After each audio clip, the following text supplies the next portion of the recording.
Bonsoir, il est 18h30, bienvenue sur le live de médecine esthétique. Ce soir, nous allons aborder le thème du regard avec le docteur Alexandre Martins qui va nous rejoindre d'ici 15 minutes. Donc le regard, voilà. On va parler un petit peu, c'est un thème assez intéressant et c'est une demande souvent fréquente pour un aspect de bonne mine par exemple, puisqu'on sait que donc, le regard, c'est la zone qui est définie donc, effectivement entre le sourcil et le rebord orbitaire. Donc il y a l'importance du sourcil, l'importance du bord externe avec les pattes, les rides de la patte doigt ou les rides patellaires. Il y a aussi le cerne qui est, on verra, de différents types. Il y a aussi cette zone, à l'intersourcilière avec la ride du lion. Et la position de la queue des sourcils. Donc il y a différentes choses sur lesquelles on va pouvoir intervenir d'un point de vue médical, et on verra aussi avec le docteur Mertens, avec une approche chirurgicale, qu'est-ce qu'il peut nous proposer pour ces régions-là. Donc on va analyser en fait ces différentes zones avec la paupière supérieure, la paupière inférieure. Les paupières supérieures et inférieures, donc en médecine, souvent avec le vieillissement, on va voir plutôt un relâchement cutané avec soit une paupière un petit peu tombante ou un aspect fripé. Et ça, on va pouvoir le traiter donc avec de la radiofréquence intradermique, notamment sur le rebord, sur la paupière inférieure, avec différentes séances évidemment. On peut aussi alterner avec ce qu'on appelle le plexaire ou le plasmage, qui va permettre de créer plein de micro-puits de façon radiaire pour créer une remise en tension lors de la cicatrisation pour avoir un effet entre guillemets liftant. Donc ça, ce sont deux techniques majeures que l'on utilise. La troisième, ça reste aussi le peeling. Il y a des peelings. Alors, selon l'âge, on ne va pas faire n'importe quel type de peeling, effectivement.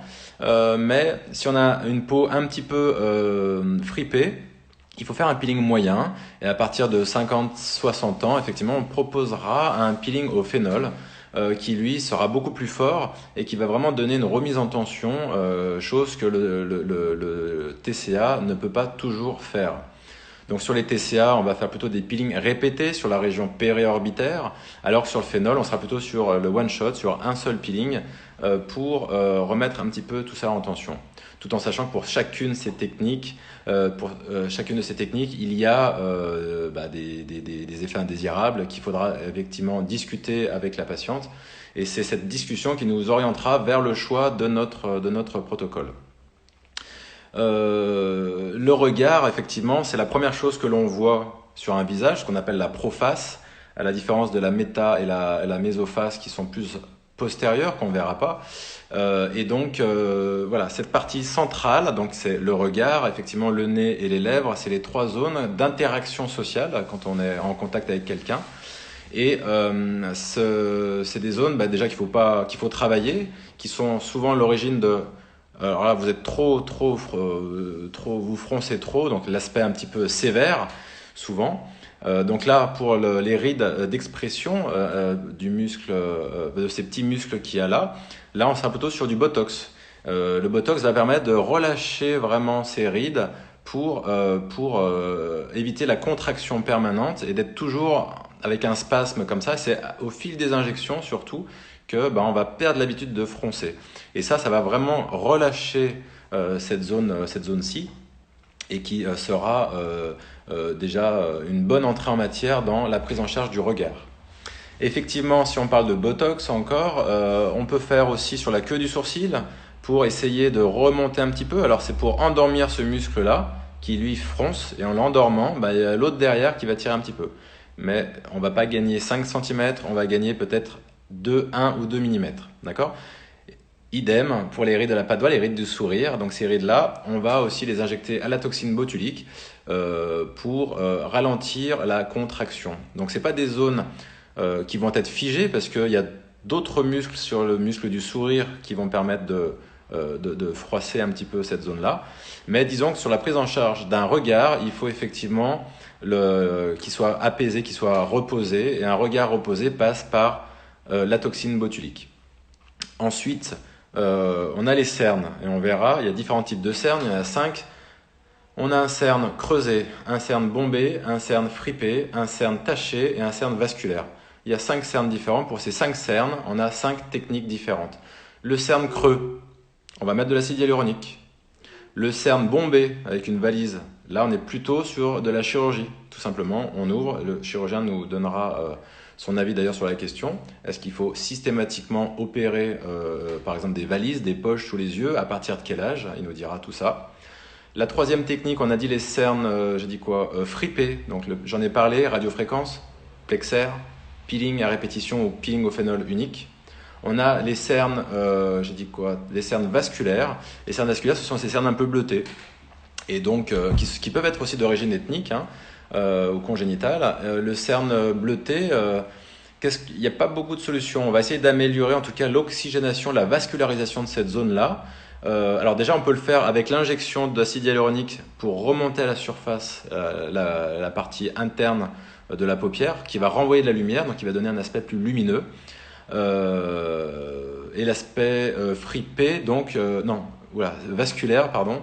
Sur le cerne vasculaire, on va pouvoir proposer, donc il y a des techniques de carboxythérapie, l'injection de gaz sous la peau pour créer un décollement cutané, créer une inflammation qui va venir amener de nouveaux vaisseaux. Ça, c'est aussi très intéressant comme technique. Ça permet aussi de relisser un petit peu la paupière inférieure.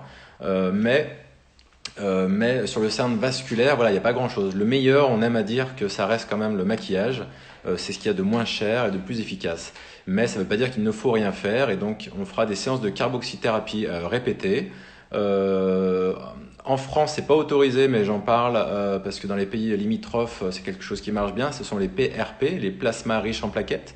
Et effectivement, le fait d'injecter des plasmas riches en plaquettes, ça va stimuler l'apparition de nouveaux vaisseaux sur la zone du cerne. Mais en France, c'est pas autorisé à visée esthétique. Et enfin, il y a le cerne pigmentaire, le cerne taché. Soit ce sont des taches liées au soleil ou à la vieillesse, ou alors des taches liées au mélasma ou des taches ethniques congénitales. Et dans ces cas-là, on sera plutôt sur des peelings répétés, mais plutôt doux, soit des peelings moyens TCA 15% répétés, une fois tous les 15 jours par exemple, jusqu'à obtention d'un bon résultat, ou alors des peelings spéciales peau colorée pour les peaux indiennes, les peaux métissées, les peaux asiatiques, pour diminuer un petit peu les taches. Il y a aussi un traitement qui existe, c'est le Xelariderm. Je le cite parce qu'il est tout seul, c'est de l'acide succinique. Et en mettant un petit peu dessous, ça va, combler un petit peu le cerne, mais pas autant qu'un acide hyaluronique évidemment. Et deux, ça va induire un mécanisme pour temporiser l'apparition des taches qui vont s'estomper avec le temps et qu'il faudra effectivement refaire tous les 6 mois. Donc, on a fait la région du cerne, on a parlé de la paupière inférieure, la paupière supérieure, on a parlé de la queue du sourcil, on a parlé de la patte doigt et de la région glabellaire. Effectivement, une dernière chose, il y a beaucoup de demandes en ce moment, ça vient des réseaux sociaux, sur ce qu'on appelle le fox eyes ou le cat's eyes, l'œil de chat, l'œil de biche, l'œil de renard, l'œil de... Voilà. Heureusement qu'il y a les animaux qui sont là pour nous aider. Et donc effectivement maintenant, voilà, les femmes, il y a une demande de ce côté-là, mais c'est pas toujours simple et on demandera au docteur Mertens justement son avis sur l'approche chirurgicale de la queue du sourcil. On a dit Botox certes, mais c'est très très fin. On peut faire de l'acide hyaluronique à ce niveau-là ici, au niveau, il y a une petite boule graisseuse juste au-dessus et des fois un petit creux ici, donc ça va permettre de relever un petit peu en créant de la tension. Et la troisième chose, ce sont les fils tenseurs résorbables avec un point d'entrée unique ou voire deux points d'entrée. On va rentrer pour sortir ici et ça va créer une mise en tension du scalp pour donner un effet. Et effectivement, c'est à force de faire ces fils-là tous les 6 mois ou tous les ans qu'on va avoir une petite fibrose qui va s'installer et qui va permettre de maintenir voilà, cette queue du sourcil un petit peu relevée. Voilà, il me semble que sur le regard, on a abordé un petit peu tous les sujets, toutes les techniques. On va demander au docteur Mertens voilà, ce qu'il en pense. Hop là. Alors, docteur Mertens, vous êtes là.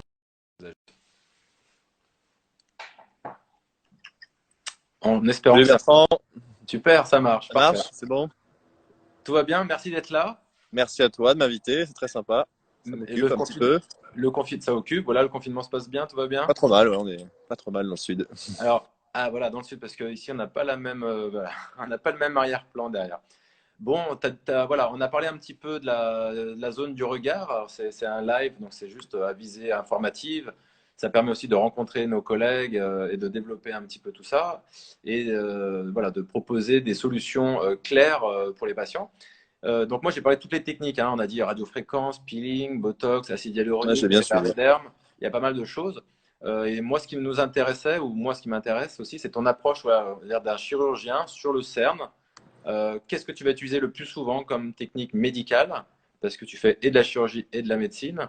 Et quelle va être ton approche chirurgicale? À partir de quand tu vas dire c'est une approche chirurgicale? Alors déjà, en chirurgie, on a une approche qui est, on va dire, hiérarchisée.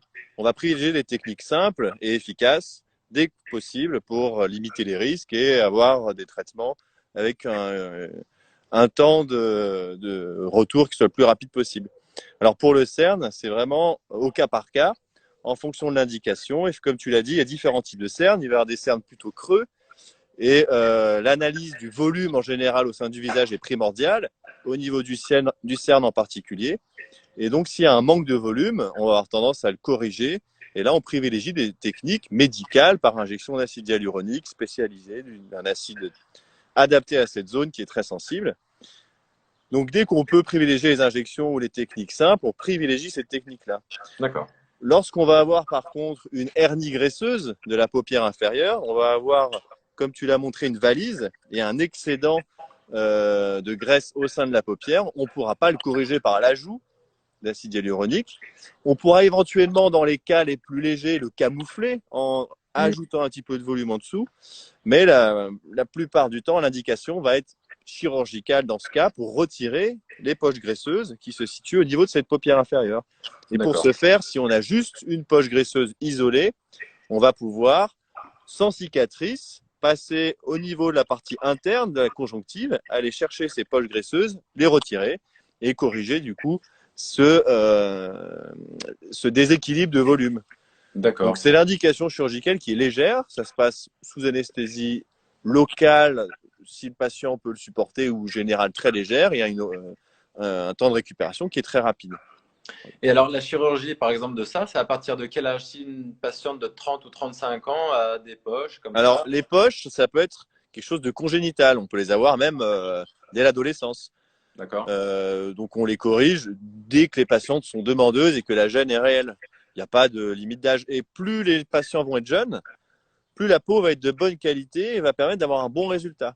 Plus les patientes vont être âgées, vont avoir un relâchement cutané, plus il va falloir combiner à ces techniques un geste pour traiter aussi la peau relâchée. Alors des techniques médicales, comme tu l'as dit, de peeling, de radiofréquence, différentes approches, ou des techniques chirurgicales, où là on va retendre la peau en réalisant une cicatrice sous le cil et en remettant en tension la peau pour atténuer les ridules et redraper. D'accord. Dans la chirurgie de la paupière inférieure qui est délicate, on a 5 éléments à prendre en compte. La poche graisseuse, donc les hernies graisseuses, comme on a vu. Ouais. La peau, donc là, ça implique une petite cicatrice. On va avoir la tension de la paupière, là, la paupière qui peut se relâcher quand on tire dessus. Donc, on peut être amené à la stabiliser et à la refixer en faisant ce qu'on appelle une cantopexie. Et D'accord. après, on peut avoir un geste spécifique sur le cerne. On voit un petit peu cette zone, la Qui est jonction fermé. entre la paupière et la joue. On a une attache ligamentaire, quelque chose qui est fixé. Et on peut D'accord. libérer aussi ce ligament pour atténuer un peu la visibilité de D'accord. ce cerne. Voilà, donc Oui, il y a, donc il y a quand même pas mal de solutions, quoi. il y a pas mal de solutions et c'est au cas par cas en fonction des différentes zones atteintes, on va dire, Ok. pour la paupière inférieure. Voilà. Pour la partie inférieure. Paupière supérieure, c'est plus simple. Le problème principal, ça va être le relâchement et l'excédent de peau avec une paupière tombante qui va créer Mm. comme un rideau qui va cacher un peu le regard. Et là, les techniques sont très légères, anesthésie locale.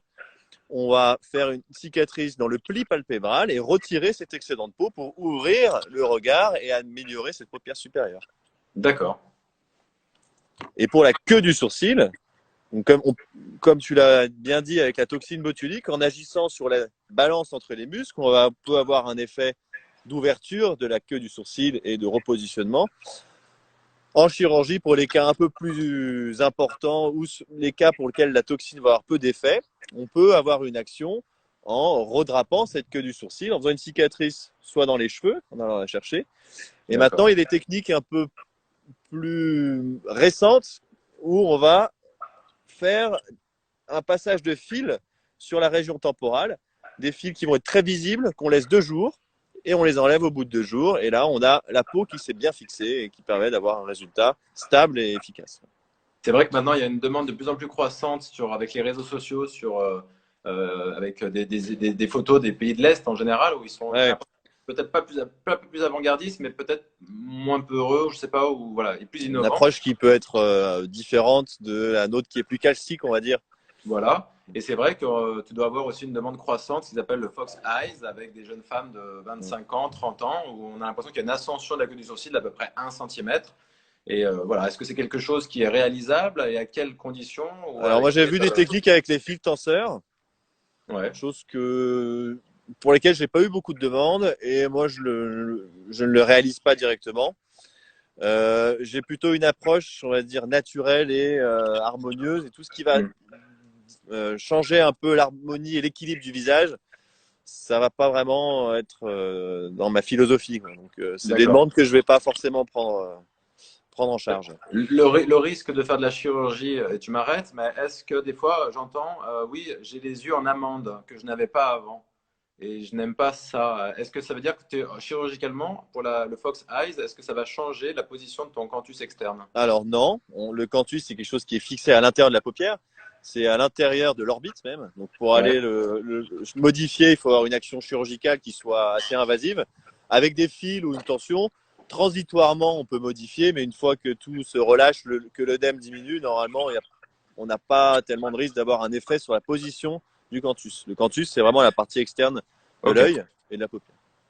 d'accord. Donc, le lifting temporal pour redraper et repositionner le sourcil, c'est des choses qu'on fait volontiers si le sourcil est trop bas. Ouais, Après, aller modifier la forme de l'œil, c'est des indications un peu moins c'est moins de courant. notre ressort, adapté. Et donc justement, tu parlais du lifting temporal, voire frontal. Dans quel cas justement? Parce que est-ce que ça se fait encore, les liftings frontaux temporaux, seuls? Alors, ça se fait encore. Moi, dans ma pratique, j'en ai pas tellement l'indication, étant donné qu'avec la toxine, on arrive quand même à gérer un grand nombre de situations. Ouais, Lorsque les rides sont vraiment installées, qu'on n'a pas été préventif avec la toxine et qu'on a un front qui n'est pas rattrapable, là, on peut avoir des indications. Le problème du lifting frontal dans ce cas-là, qui serait plus fort que la toxine, c'est un lifting qui peut impliquer des cicatrices et qui peut modifier aussi la longueur du front. Donc, c'est des choses qu'on fait de moins en moins. Voilà. Nous, en tant que jeunes chirurgiens, c'est pas des chirurgies qu'on va forcément avoir ouais, c'est pas des choses qui sont à réaliser. D'accord. Le lifting temporal, beaucoup, parce que quand on parle de la paupière supérieure, il faut parler effectivement de la patte doigt et de la queue du sourcil et avoir une action éventuelle dessus, parce que si on a un sourcil tombant, ça va accentuer le fait d'avoir une paupière relâchée. Donc si on ne corrige pas d'abord la région temporale, on va avoir un résultat qui sera insuffisant et incomplet. D'accord. Donc il faut toujours… Le regard, c'est bien d'avoir un thème généraliste, parce qu'effectivement, on analyse tout. On n'analyse pas que la paupière ou le cerne. Non, on analyse le regard et on propose des solutions pour l'ensemble. C'est vrai qu'au début, je voulais faire une technique sur le cerne, on en avait parlé, et c'est vrai qu'on s'est dit, le regard, effectivement, c'est mieux parce que voilà, il y a quand même un ensemble de zones à traiter, et d'avoir un super cerne ici avec des paupières tombantes, etc. Bon, bah c'est pareil, c'est comme traiter le visage sans traiter le cou, quoi. Ouais, il faut être complet, au moins avoir proposer au patient une prise en charge globale. D'accord. Et il y a un dernier point qu'on n'a pas abordé, c'était avoir ton avis, aussi pareil, tes indications et ton choix que tu vas faire entre l'acide hyaluronique que tu vas installer dans le cerne, avec les risques que ça comporte, l'hématome et l'œdème, et ce qu'ils appellent maintenant le lipofilling ou le Microfat, nanografting, ouais. microfat. Alors moi j'ai plutôt tendance à privilégier les techniques réversibles comme les injections, l'acide hyaluronique, qu'on maîtrise vraiment de façon parfaite, entre guillemets, parce qu'on a une dose qui va être proportionnelle à ce qu'on injecte. Ouais. Le transfert de tissu adipeux, le lipofilling, alors là on utilise pour le cerne de la graisse très fine, donc c'est plutôt du microfat, parce que la graisse est traitée, peu importe, pour être plus fine. Okay. On a quand même une prise qui est moins précise, c'est-à-dire que les cellules graisseuses qui vont être injectées, il faut qu'elles s'intègrent correctement. Il y en a une proportion qui vont bien s'intégrer et une autre, non. Donc le résultat est un peu moins précis qu'avec l'acide hyaluronique. C'est une technique qu'on propose lorsqu'on a une intervention globale sur le regard. Dans ce D'accord. cas-là, ça s'intègre volontiers. Quelqu'un qui vient juste pour un cerne creux, ça sera plutôt de l'acide hyaluronique. Et après plusieurs tentatives, si le patient veut avoir un résultat définitif, on peut dans ce cas-là basculer sur le lipofilling. Mais en première intention, on va privilégier les techniques simples, réversibles, Quel que soit l'âge. quel que soit l'âge, pour voir le résultat, avoir une bonne idée. Après, s'il y a d'autres choses combinées, si on veut retendre la peau, agir sur d'autres régions, on peut dans ce cas-là utiliser le lipofilling associé à une chirurgie plus globale. D'accord. Mais isolé, pour cette zone-là uniquement, on est C'est pas. plutôt voilà, sur C'est pas. les injections dans un premier temps. Et si la personne te dit, voilà, moi, le docteur, le matin, j'ai beaucoup d'œdèmes le matin, j'ai les yeux gonflés le matin, vraiment. Et j'ai 35 ans.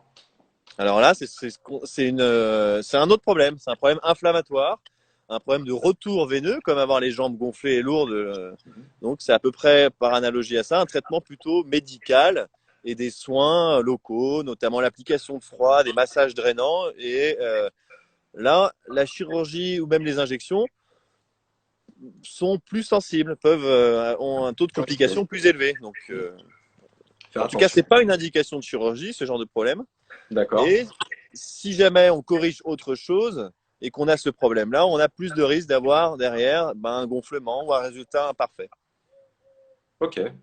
Et une dernière question, bah, alors j'ai toujours des petites questions qui traînent, mais l'incidence de traiter un nez avec le rapport avec le cerne.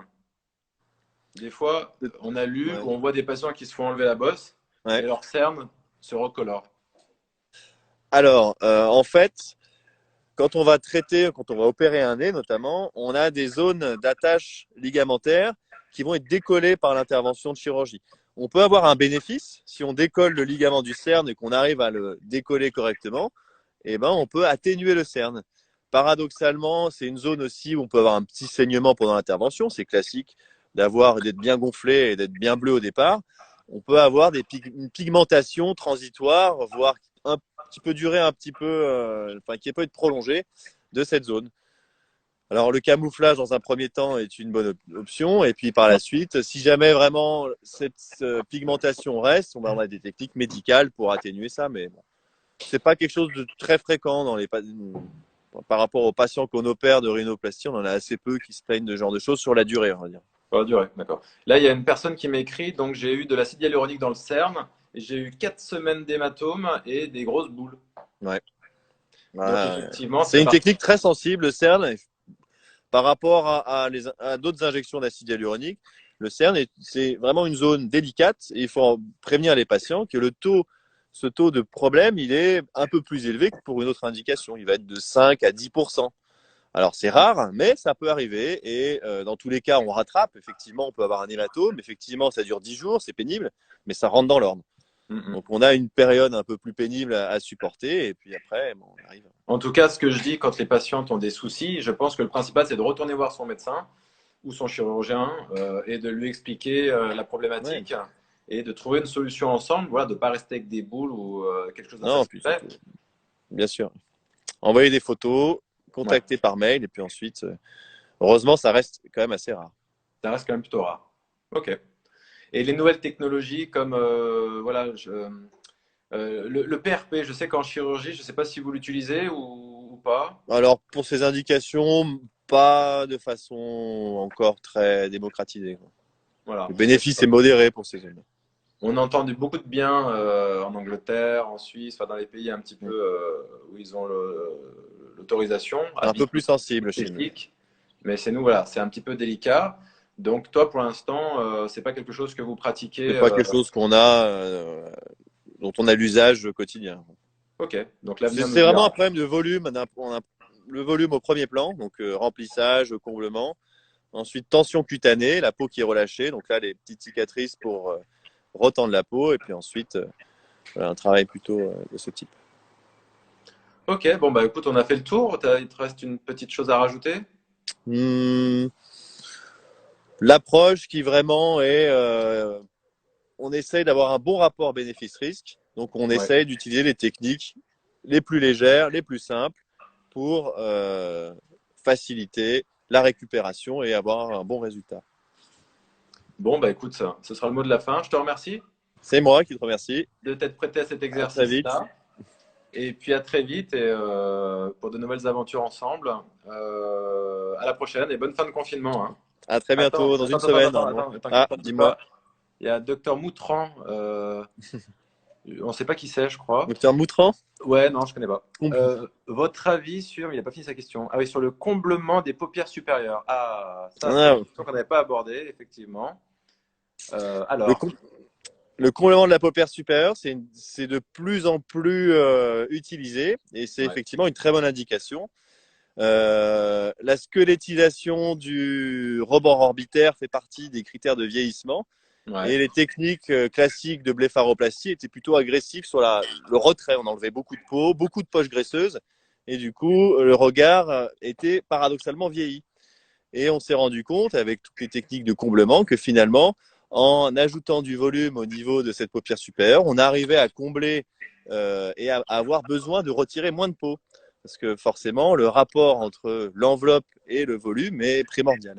ouais. Donc, si on arrive à combler un petit peu, on a un excédent de peau qui va être paradoxalement moins important et on va éviter de squelettiser le regard. Donc, c'est une prise en charge complète de la paupière supérieure avec le relâchement de la peau et le volume également, comme pour la paupière inférieure. C'est ce que j'allais dire, comme pour la paupière inférieure aussi, où des fois la Voilà. peur peut-être c'est d'enlever trop tôt. Est-ce que ça va pas favoriser cette squelettisation du visage?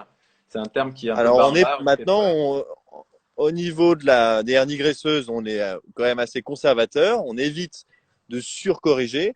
Et pour le cerne, on va parfois utiliser ces poches graisseuses pour venir les placer et les interposer au niveau du cerne pour en fait, En fait, tu déplaces la voilà, on poche. déplace En l'excès gros, de volume là où il y a un par manque. placer. Voilà.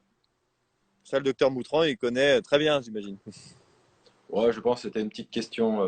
Oui, Eh ben, écoutez, merci au docteur Moutran, merci à Michel à Michel pour ces du questions Liban. pleines de bon sens. Merci à toi, Alexandre. Voilà, je te dis bonne fin de confinement, à très bientôt. Et puis, ne loupe pas demain soir Ah, ouais, l'intérêt de la. Tu loupes pas, hein. un peu impossible. Impossible. L'intérêt de la consultation initiale. On sera avec le docteur Ackermann de Paris, qui est un collègue ami aussi et qui travaille dans les assurances et qui nous. On redéfinira ensemble l'intérêt de faire une consultation initiale. Voilà. Donc, Merci Bertrand. bonne fin de confinement et puis à J'espère très à très bientôt, Alex. vite. Bye, ciao. Salut. Salut Michel. Ça y est, donc voilà, merci d'avoir suivi le live. Donc voilà, ça fait maintenant 15 jours qu'on fait un live tous les soirs. Et j'ai trouvé que c'était assez sympa d'échanger, à chaque fois d'avoir une tête nouvelle. Et puis c'est des gens qu'on aime bien. Donc voilà, s'il y a des gens, Docteur Moutran, alors mon planning a été fait jusqu'au 10 mai. J'attends une réponse du professeur Mojalal pour le dernier, si tu veux le faire à sa place, je ne sais pas. Donc n'hésite pas pour nous donner ton avis, ça peut être intéressant, pourquoi pas. Et ça fait longtemps qu'on ne s'est pas vu aussi. Pour répondre à notre question, on m'avait parlé des ultrasons. Effectivement, oui, les ultrasons font très bien. Ou le LPG, par exemple, si on veut faire un travail un peu sur la paupière inférieure. Mais voilà, c'est des techniques plutôt douces. Il faudra en faire plusieurs. Et en tout cas, ça peut être intéressant. Si on n'arrive pas manuellement à retravailler les bolis, les petites boules d'acide hyaluronique, qu'on n'arrive pas à les masser correctement, effectivement, ça peut être intéressant dans un second temps de faire des techniques de massage un peu appuyées pour remettre tout ça en place. Autre question, peeling moyen à 35 ans pour des ridules. Alors effectivement, on a parlé des ridules surtout avec les rides de la patte doigt, avec le Botox. On a parlé du peeling surtout pour la paupière inférieure pour l'aspect fripé. Mais effectivement, voilà, évidemment, les peelings marcheront pour tout type d'indication au niveau du regard. On a le docteur Dominique Serre qui nous confirmera, je pense, l'intérêt des peelings dans la région périorbitaire. Je pense par contre sans trop en abuser. Je vais peut-être mieux faire quelque chose de façon répétée plutôt que de faire quelque chose de trop invasif, de trop fort. Mais effectivement, c'est une bonne technique. Après, il y a toutes les techniques médicales douces. Après, il y a le micro-needling, le dermapen, qui peuvent, pareil, toujours stimuler la qualité de l'épiderme et du derme. Mais la Rolls-Royce dans le traitement, en tout cas, ce sera la toxine botulique qui permettra d'atténuer l'aggravation de ces rides dans le temps. C'est vraiment un acte en chirurgie, en médecine esthétique, la toxine, c'est quelque chose qui reste quand même le plus préventif vis-à-vis de tous les autres actes. Voilà. Donc j'espère que j'ai répondu à toutes vos questions. N'hésitez pas sinon en message privé. On a encore le programme qui est complet jusqu'au 8 ou 9. J'ai deux, trois intervenants supplémentaires. J'ai le 10 mai au soir, pour l'instant c'est place vacante, donc on verra si le docteur Moutran veut nous rejoindre ou le docteur professeur Mojalal.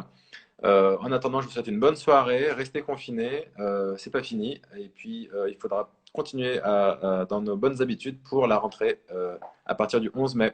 À très bientôt, bonne soirée à vous. Merci, au revoir.